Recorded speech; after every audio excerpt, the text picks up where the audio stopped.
Hello guys, अस्सलाम वालेकुम। कैसे हैं आप? अल्हम्दुलिल्लाह सुम्मा अल्हम्दुलिल्लाह। लास्ट वीक बड़ा ज़बरदस्त रहा और ट्रेडिंग से माशाल्लाह आप लोगों ने बड़ा अच्छा पैसा बनाया होगा। एक ही दिन में गोल्ड 2385 से 2285 $100 मूव देता है जुमे वाले दिन। और अल्हम्दुलिल्लाह सुम्मा अल्हम्दुलिल्लाह लास्ट वीक उससे पीछे हम मुसलसल गोल्ड को सेल करवाते आ रहे हैं हाई से। और अल्हम्दुलिल्लाह सुम्मा अल्हम्दुलिल्लाह अगर आप गोल्ड वीकली एनालिसिस फॉलो करते हैं तो आई होप आपने अच्छे लेवल से सेल करके प्रॉफिट बनाया होगा और आपने तगड़ा पैसा बनाया होगा। कमेंट में बताइएगा कि आपने किस तरह पैसा बनाया है। और इस वीक ये वीक बहुत ज़्यादा इंपॉर्टेंट है क्योंकि सीपीए का डाटा है, पीपीए का डाटा है और इससे भी ज़्यादा फेडरल रिजर्व एफओएमसी की भाई प्रेस कॉन्फ्रेंस भी है, फेडरल रिजर्व का ऑफिशियल रेट भी आ रहा है। और आपको इंशाल्लाह जान के हैरानगी होगी कि हो सकता है कि सरप्राइज़ भी मिल सकता है रेट कट का। तो वो जानने के लिए पूरी वीडियो देखनी पड़ेगी, कब, क्यों, कैसे, किस तरह से। तो बहुत ज़्यादा इंपॉर्टेंट इवेंट है। बुध, जुमेरात, जुम्मा 3 दिन बहुत ज़्यादा इंपॉर्टेंट है। आप मंडे ट्यूसडे ट्रेंड को फॉलो करके पैसा कमा सकते हैं और उसके बाद रुपया भाई। तो ट्रेड कैसे करनी है, कब, क्यों, किस तरह, और बाय करें या सेल करें, क्या करें अब, क्योंकि मार्केट तो गिर चुकी है, क्या दोबारा और सेल करें या फिर अब बाय में बैठ जाएं। सारी बातों का जवाब जानने के लिए वीडियो एंड तक देखिएगा। स्टार्ट करते हैं आज के इन्फॉर्मेशन से, नॉलेज से भरपूर गोल्ड के technical fundamental and sentimental analysis की वीडियो। तो स्टार्ट करते हैं। माय नेम इज रील नवाज, वेलकम टू forex-ustad.com।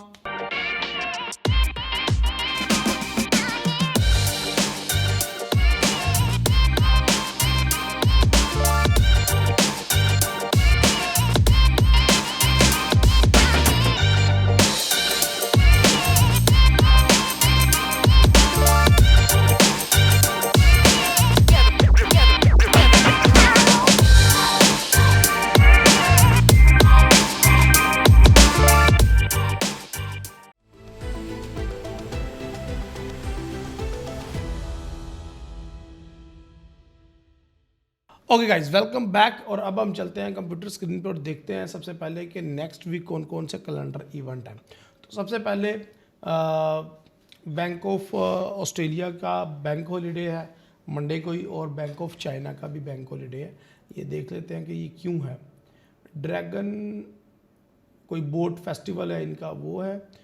और जो ऑस्ट्रेलिया है बैंक ओपन रहेगा लेकिन कुछ जगहों पे छुट्टी होगी, पता नहीं किस चीज़ की छुट्टी है। ये किंग्स बर्ड है, ओके किंग्स बर्ड है। तो बैंक ऑफ ऑस्ट्रेलिया के अंदर कुछ जगहों पे छुट्टी होगी और कुछ जगह ओपन होगी। किंग्स डे की बर्थडे है। और यहाँ पे चाइना में ड्रैगन डे सेलिब्रेट होगा। और कोई ख़ास इसके अलावा गोल्ड के हवाले से न्यूज़ नहीं है। इसके अलावा अगर ट्यूसडे की बात करें तो जीबीपी की क्लाइमेट चेंज है। जीबीपी का जो क्लाइमेट चेंज होता है ना, ये भी अनएम्प्लॉयमेंट क्लेम्स की तरह होता है, तो सिमिलर ही है। यूएसडी की भी कोई ख़ास इतनी न्यूज़ नहीं है, लेकिन रात को 10 बजे 10 रील का डाटा है तो ये न्यूज़ इम्पैक्ट करेगी। अगर हम बात करें बुध की, तो बुध वाले दिन जीबीपी का डाटा है जीडीपी का। तो जीडीपी क्या है, कैसे है, क्यों है, किस तरह है, जीडीपी कितना इंपॉर्टेंट है, क्यों इंपॉर्टेंट है, और इसको ट्रेडिंग में हम कैसे इस्तेमाल करते हैं, इसकी हमने कल वीडियो रिलीज़ की थी अपने यूट्यूब के चैनल पे। तो प्रोफेसर मोहम्मद इरफान फ़ानी साहब की, आई के बटन पे प्रेस करके उस वीडियो को भी वॉच कर लीजिएगा। तो आपको समझ आ जाएगा कि ये जो जीबीपी का डाटा आ रहा है जीडीपी मंथ बाय मंथ, तो ये क्यों इंपॉर्टेंट है ट्रेडिंग के हवाले से और उसको कैसे ट्रेड कर सकते हैं। एनी हो, अगर हम बात करें यूएसडी की, तो इसमें सबसे पहले जो इम्पोर्टेंट डाटा है वो सीपीआई का है। सीपीआई निहायत इम्पोर्टेंट डाटा है, 5:30 बजे ये डाटा आएगा।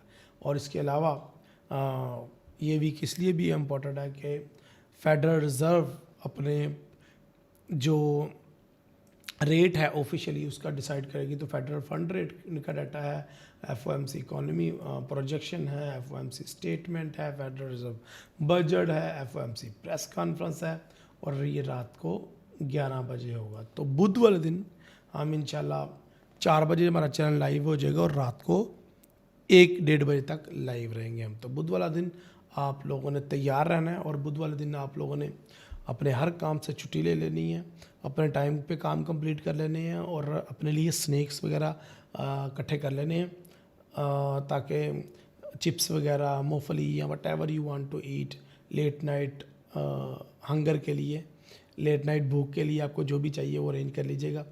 मैं ड्राई फ्रूट, कुछ आइसक्रीम और कुछ कॉफ़ीज़ का अरेंज करूँगा और इंशाल्लाह रात लेट नाइट हम स्ट्रीम करेंगे। सो ये हमारा पिकनिक डे होगा, हैंग आउट डे होगा, ऑल नाइट हम लर्निंग करेंगे। चला, इस दिन मैं आपको एक स्ट्रेटजी भी टीच करूँगा।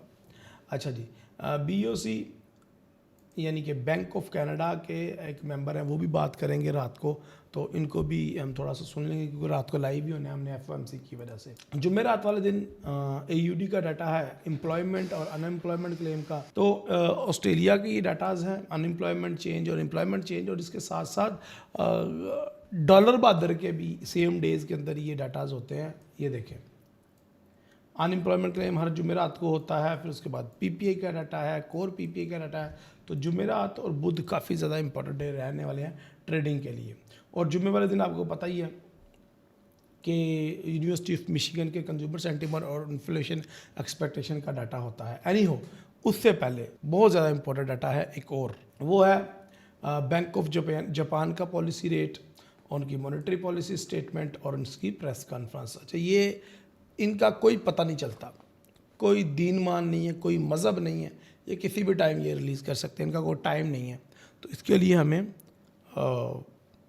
थोड़ा बैठना पड़ेगा और थोड़ा फोकस करना पड़ेगा। जो जैपनीज़ियन को ट्रेड करते हैं उनको किसी भी टाइम सरप्राइज़ मिल सकता है। एनी हो, तो ये थे इस वीक के इम्पोर्टेंट कैलेंडर इवेंट। इसमें लास्ट कैलेंडर इवेंट जो है वो बहुत ज़्यादा इम्पोर्टेंट है, वो है ECB की प्रेसिडेंट लगार्ड बात करेंगी, तो उनका भी जुम्मे वाले दिन ये बात होगी और वो काफ़ी ज़्यादा इम्पोर्टेंट बोलती हैं।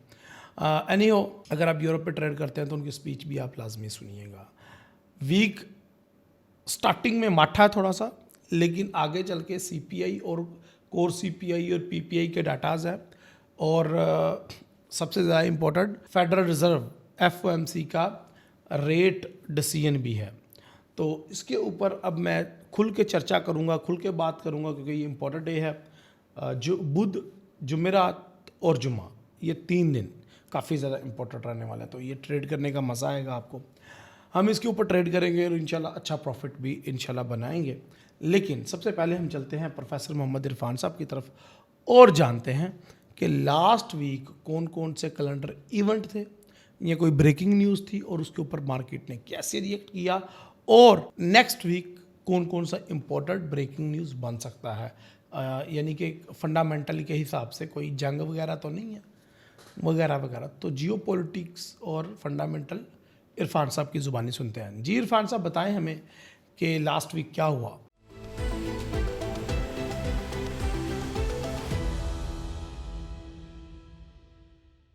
आइए नजर डालते हैं गुज़श्ता हफ्ते की अहम जियोपॉलिटिकल और जियो इकोनॉमिक न्यूज पर। याहू फाइनेंस के मुताबिक 2024 के फर्स्ट क्वार्टर में चाइना गोल्ड का सबसे बड़ा खरीदार है। सेंट्रल बैंक ऑफ चाइना के मुताबिक 2024 के फर्स्ट क्वार्टर में चाइना ने 2264.74 टन गोल्ड परचेज किया।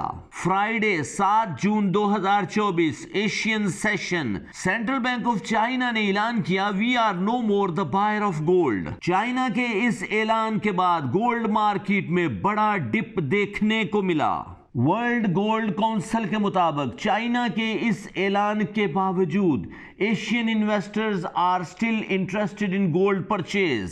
वर्ल्ड गोल्ड काउंसिल ने कहा कि जल्द ही सेलिंग प्रेशर मार्केट से डाइल्यूट होगा। गुज़िश्ता हफ्ते जियो इकोनॉमिक न्यूज ने फाइनेंशियल मार्केट में हलचल मचाए रखी। इनिशियल नेगेटिव डेटाज ने डॉलर को प्रेशर में रखा। फ्राइडे 7 जून 2024 non farm payroll, hourly wage rate और एम्प्लॉयमेंट डेटाज ने डॉलर का प्रेशर रिलीज किया और गोल्ड ने लंबा डिप $2386 से $2284 तक लिया। गुज़श्ता हफ्ते बैंक ऑफ कनाडा ने 25 बेसिस पॉइंट से इंटरेस्ट रेट को कट किया और कनेडियन डॉलर से प्रेशर को रिलीज किया। गुज़श्ता हफ्ते यूरोजोन ने भी इंटरेस्ट रेट को 25 बेसिस पॉइंट से कट किया। यूरोजोन और कनाडा 2% इन्फ्लेशन रेट टारगेट को अचीव करने के लिए पुरअज़म हैं। कनाडा और यूरोजोन पॉलिसीज की बिना पर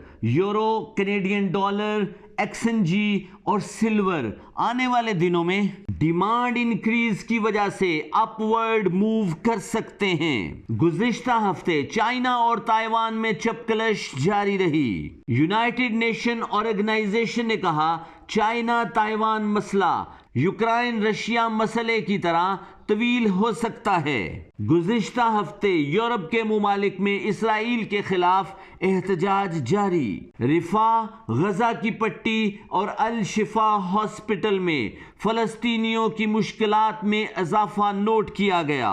यूनाइटेड नेशन ऑर्गेनाइजेशन फलस्तीन पर इसराइल के मजालिम बंद कराने में मुकम्मल तौर पर नाकाम हुई। रेड सी में हाउसेस का कब्जा बरकरार। इंडियन इलेक्शन गैर मुतवक्को नताइज की वजह से Indian stock market down. United state of America और चाइना के दरमियान ट्रेड टैरिफ और ट्रेड मुआमलात की बिना पर डेडलॉक बरकरार। गुज़िश्ता हफ्ते चाइना एक्सपोर्ट में मैसिव इजाफा नोट किया गया।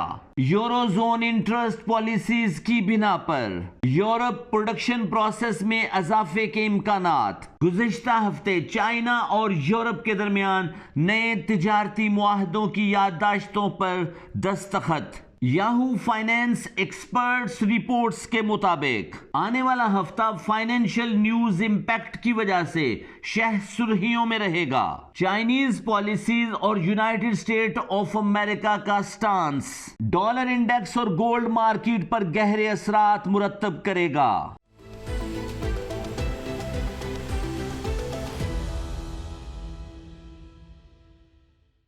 थैंक यू प्रोफेसर साहब। गाइस अब हम चलते हैं हमारे CME ग्रुप की वेबसाइट पे और जानते हैं कि इस मंथ फेडरल रिजर्व अपना रेट कट करेगा या नहीं। आए अब इस टाइम बैठे हैं हम जून के महीने में, और जून के महीने में यहाँ पे आए तो रेट ईज की जो प्रोबेबिलिटीज़ हैं वो केवल 2.2% है, और नो चेंज की जो प्रोबेबिलिटीज़ हैं 97.8% है। अगर आप इसी महीने की बात करें तो लास्ट वीक के अंदर कैड ने अपना 25 बेसिस पॉइंट का रेट कट किया है, और यूरोप ने भी 25 बेसिस पॉइंट का रेट कट किया है।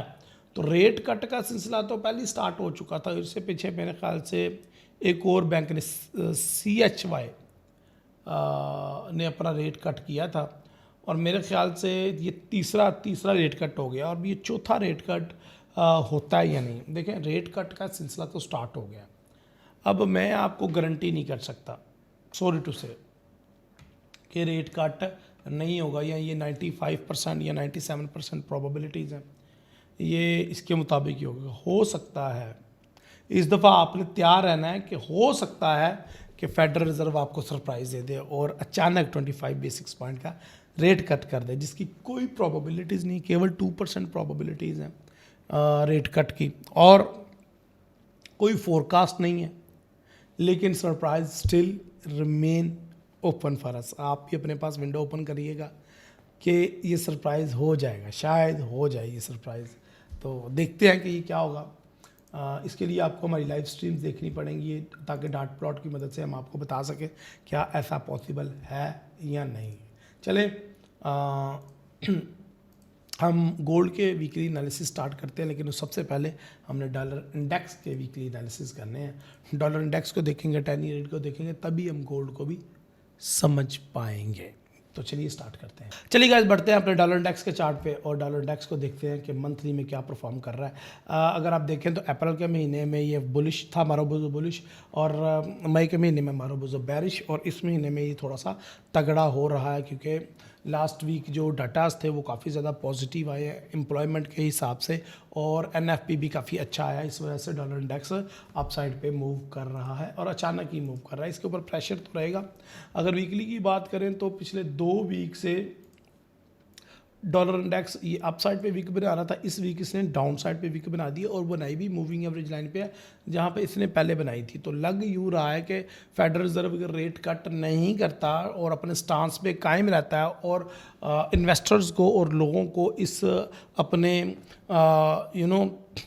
मुतमिन करने में कामयाब हो जाता है कि हम रेट कट नहीं कर रहे, तो हमारी पॉलिसी ये है, तो फिर शायद डॉलर इंडेक्स के ऊपर प्रेशर रिलीज़ होगा, और डॉलर इंडेक्स वापस अपसाइड पे 106 की तरफ अपनी राह लेगा, और मार्केट 106 की तरफ जाएगी, जो कि हमारे लिए बड़ी अच्छी चीज़ है कि डॉलर इंडेक्स अपसाइड पे जाएगा तो हम इसको अच्छे तरीके से कैश कर पाएंगे बाकी पेयर्स के ऊपर। अगर डॉलर इंडेक्स तगड़ा होता है गोल्ड के अंदर, यूरो के अंदर, ब्रिटिश पाउंड के अंदर, AUD न्यूजीलैंड, जापानीज येन और CHF के अंदर हमारे पास अच्छी ट्रेड्स हैं, स्पेशली न्यूजीलैंड, तो हम उसको करके प्रॉफिट अर्न करेंगे। तो गोल्ड एक बस अपना स्टांस क्लियर रखे डॉलर और फेडरल रिजर्व, तो फिर मज़ा आ जाएगा, क्योंकि डाटाज मेरे ख्याल से उनकी फेवर में ही आ रहे हैं कि जो रेट कट नहीं करना चाह रहे थे। लेकिन अगर मैं आपको बताऊं तो रेट कट अगर नहीं करना चाह रहे तो कब रेट कट करना है इन्होंने, तो ये रेट कट जो देख रहे हैं, ये देख रहे हैं जुलाई में भी नहीं देख रहे, सितंबर में कहीं जाके 50% प्रोबेबिलिटीज़ हैं। और असल में जो मुझे लगता है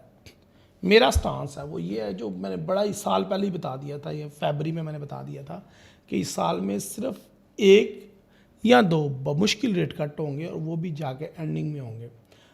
तो नवंबर में मुझे क्लियरली लग रहा है after the right after the election ये मुझे लग रहा है कि रेट कट कर लेंगे। ये पहला अपना रेट कट नवंबर में करेंगे या फिर सितंबर में।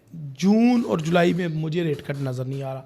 हाँ, अगर फेडरल रिजर्व सरप्राइज देना चाह रहा तो डेट इज़ अ मंथ जून। उसकी वजह क्या है? उसकी वजह यह है कि पीछे एक लड़ी चल पड़ी है रेट कट्स की, और आपको पता है बैंक ऑफ जापान ने भी पिछले महीने अपना रेट हाइक किया था। तो एक इनके पास एक मौका था जो इन्होंने गंवा लिया। अब ये पछता रहे हैं कि अब होगा क्या। तो मेरे ख्याल से अब राइट नाउ ये वजह दे सकते हैं लोगों के कि यार सब लोग रेट कट कर रहे हैं तो हम भी इसलिए रेट कट कर दिया वगैरह वगैरह वगैरह। वरना जून में प्रोबेबिलिटीज़ नहीं, अगर जून में नहीं करते तो जुलाई भी नहीं करेंगे, तो फिर ये सितंबर या नवंबर में रेट कट करेंगे। तो ये आपको समझ लेना आपका बहुत ज़्यादा ज़रूरी है। एनीहो, तो अगर रेट कट ये नहीं करते, अब बाबा जी अपने स्टांस पे कायम रहते हैं और लोगों को कन्विंस करने में कामयाब हो जाते हैं, इन्वेस्टर्स को और ट्रेडर्स को और इकोनॉमिस्ट को और अपनी अपोजिट पार्टी को, तो फिर ये गोल्ड जो डॉलर इंडेक्स है ये 106 की तरफ रवाना होगा और ये पिछली रेजिस्टेंस को टच करेगा। दीज आर द लेवल्स और इसको ब्रेक करना ज़रूरी है 105.200 को, और इसको ब्रेक करेगा, ये टच करेगा, थोड़ा थोड़ा ट्रेसमेंट लेगा, पुल बैक अपनी मूविंग एवरेज लाइन को दोबारा टच करेगा जो कि यहाँ कहाँ ही होगी 105 के करीब ना। तो फिर उसको टच करके वापस अप साइड पे मूव करना स्टार्ट कर देगा और उसकी ये मूविंग एवरेज की कंफर्मेशन भी हो जाएगी और फिर उसके बाद डॉलर इंडेक्स के लिए अप साइड पे जाना आसान हो जाएगा। तो अगर ये राह इख्तियार करता है डॉलर इंडेक्स तो 10 ईयर यील्ड भी बुलिश मोमेंटम आपको दिखाएगा, जो कि अभी आपको मंथली में वीकली में क्लियर नज़र नहीं आ रहा। हाँ, वीकली में एक जो चीज़ थी वो लाजमी क्लियर हो गई है, वो ये थी कि ये देखें लास्ट वीक इसने ग्रेवस्टोन डोजी बनाई, अब इसने ड्रैगन फ्लाई डोजी बना दी। सो लास्ट वीक जो ग्रेवस्टोन डोजी बनी थी उसको रिजेक्शन दे दी है ड्रैगन फ्लाई डोजी में। तो जो पिछली डोजी थी वो रिजेक्ट हो गई, ठीक है। अब ये अगली डोजी बन गई है। अब अगला वीक मार्केट का अगर बुलिश रहता है, जिसके चांसेस हैं बन रहे हैं फेडरल रिजर्व की मीटिंग के बाद, तो मुझे लगता है कि फिर ये भी दोबारा से 5 को टच करने के लिए जाएगा और आपको 10 ईयर यील्ड में भी मजबूती नज़र आएगी। तो these are the updates why dollar index and 10 year yield. अब हम चलते हैं अपने गोल्ड बादर के चार्ट के ऊपर। गोल्ड बादर को भी हम मंथली में देखेंगे, और क्योंकि मंथली में मेरा एक अच्छा कमांड सेट है तो मंथली को देखने में ज़्यादा मज़ा आएगा आपको।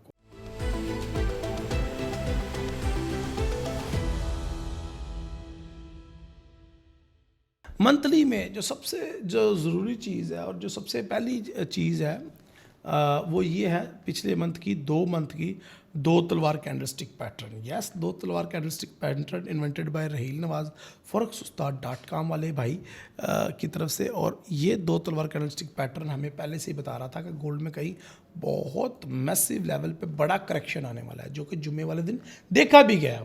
सो यहाँ पे हम करेंगे क्या, यहाँ पे हम ये करेंगे कि अब हम गोल्ड के अंदर मुसलसल सेल देख रहे हैं। कम अज़ कम 2280 तो लगेगा ही लगेगा इंशाल्लाह। 2150 तक मैं सेल देख रहा हूँ गोल्ड के अंदर। कैसे? एक तो मंथली गोल्ड सेल, दूसरा वीकली गोल्ड सेल, और उससे पहला डॉलर इंडेक्स बाय और 10 ईयर यील्ड बाय। तो 4 हमारे पास हो गई हैं, एक अच्छी कंफर्मेशन कि गोल्ड सेल ही है। आ जाओ अब डेली के चार्ट के ऊपर, और डेली के चार्ट के ऊपर आपको नज़र आएगा कि मार्केट ने अब जिस तरह 10 ईयर यील्ड और डॉलर इंडेक्स की एक बुलिश कैंडल बनाई है, मारूबुजू बुलिश कैंडल है। अगर आप देख लें तो आपको पता चल जाएगा डेली के अंदर कि ये देखो, ये मारूबुजू बुलिश कैंडल क्लोज हुई है। ये देखो, ये 10 ईयर यील्ड में भी सेम है और डॉलर इंडेक्स में भी सेम है, मारूबुजू बुलिश कैंडल क्लोज हुई है, जिसके अंदर कोई विक्स का कॉन्सेप्ट नहीं है। सो गोल्ड के अंदर भी आपको मारूबुजू बेरिश कैंडल नज़र आ रही है और उसकी क्लोजिंग नज़र आ रही है, कोई वीकनेस नहीं है। मार्केट फुल कंट्रोल है सेलर्स के। सो मार्केट अगर सेलर्स के कंट्रोल में है तो हमारे लिए भी यही बेहतर है कि हम भी सेल के हक में ट्रेड देखें। और पिछले 2 वीक से मैं यहाँ से सेल में और यहाँ से सेल में बता रहा हूँ, और मैं पहले कई वीडियोज़ में बता चुका हूँ कि रेडी रहो गोल्ड के अंदर ब्लड बाथिंग के लिए। तो गोल्ड ब्लड बाथ हो रहा है और गोल्ड में खून की नदियां बह रही हैं और सेल ही सेल, रेड ही रेड नज़र आ रहा है गोल्ड में। और कुछ तो अपॉर्चुनिटीज़ कैश की हमने और कुछ हम अपॉर्चुनिटीज़ कैश नहीं कर पाए। एनीहो, तो इस वीक हम वो करेंगे। अगर मैं आपको लेवल्स बता दूं कि अगर आप लेवल ओरिएंटेड होना चाहते हैं तो सबसे पहला लेवल तो यही है कि 2320, 25, 24-25 से आप सेल करें। ये वाला लेवल जो इसका ओरिजिनल रेजिस्टेंस लेवल है, ये। तो मार्केट जैसे ही पुल बैक लेके इसको टच करे, हम सेल करेंगे इसको और दोबारा से सेल करेंगे। अच्छा, अगर मार्केट के पहले 2 दिन देखें आप, मंडे और ट्यूसडे देखें, तो आपको नज़र आएगा कि मंडे और ट्यूसडे में रिलेटिवली कोई ख़ास डाटाज नहीं है यूएसडी के रिलेटेड, जबकि बुध, जुमेरात, जुम्मा ये तीनों दिन अच्छे डाटाज हैं डॉलर के लिहाज से।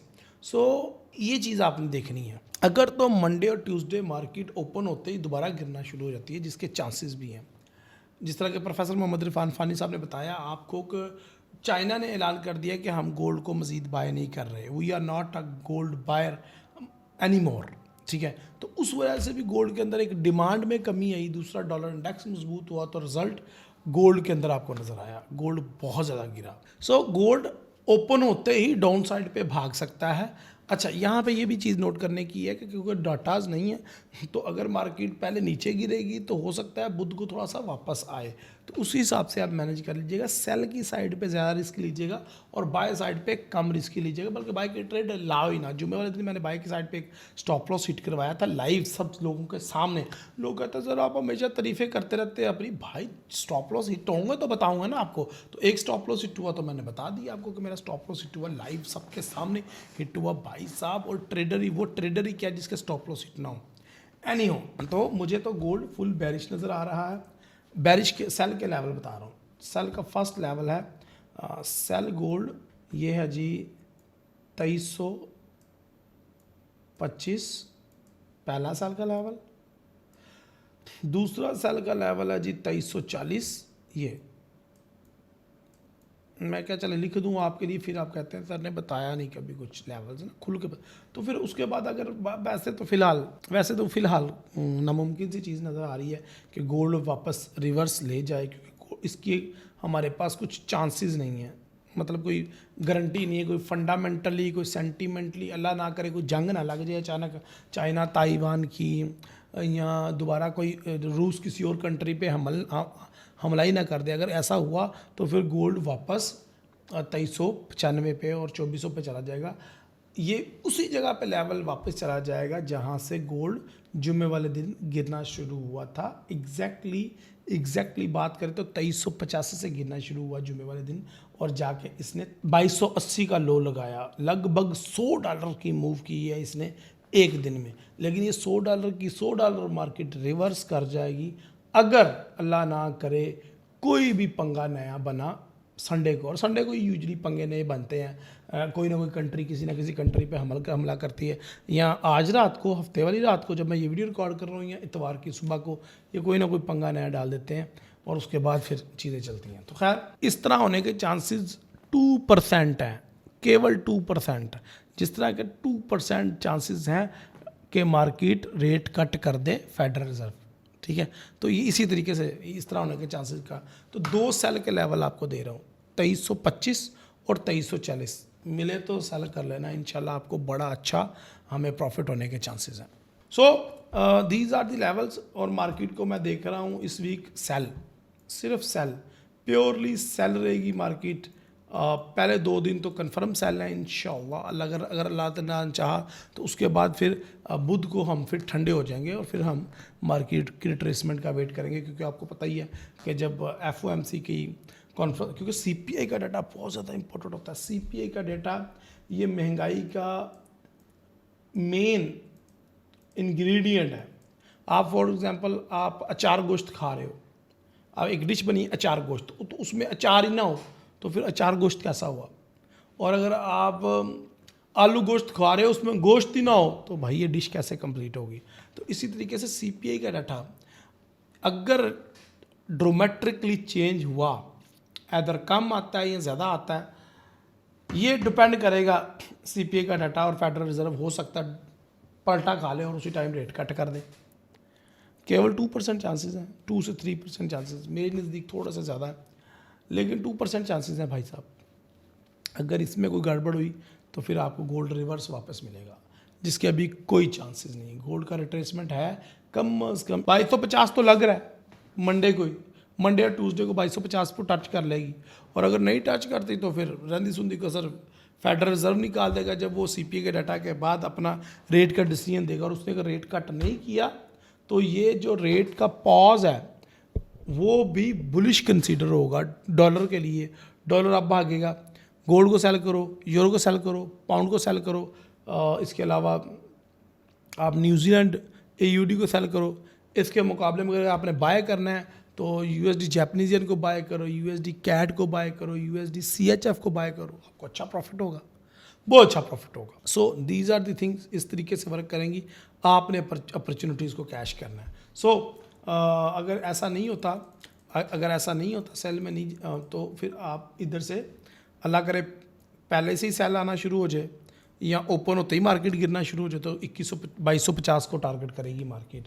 या फिर अगर मार्केट इधर से सेल नहीं होती तो फिर मार्केट ऊपर जाके फिर अच्छी अपॉर्चुनिटी देगी हमें। तो हम गोल्ड को सेल ही कर रहे हैं।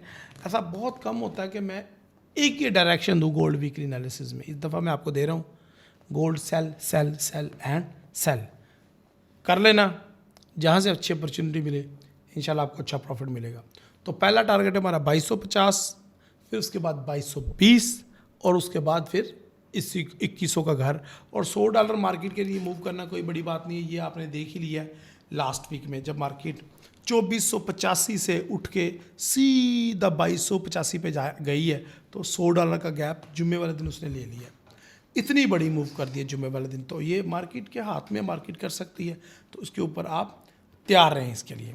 और आप लोग कमेंट में अपनी राय का इजहार लाजमी कीजिएगा। और लास्ट में जाते जाते बताता चलूँ कि ईद के फ़ौरन बाद हमारा बूट कैंप हो रहा है, ट्रेडिंग बूट कैंप, उसको ज़रूर ज्वाइन कीजिएगा। उसको ज्वाइन करने के लिए हमारी टीम से रब्ता करें।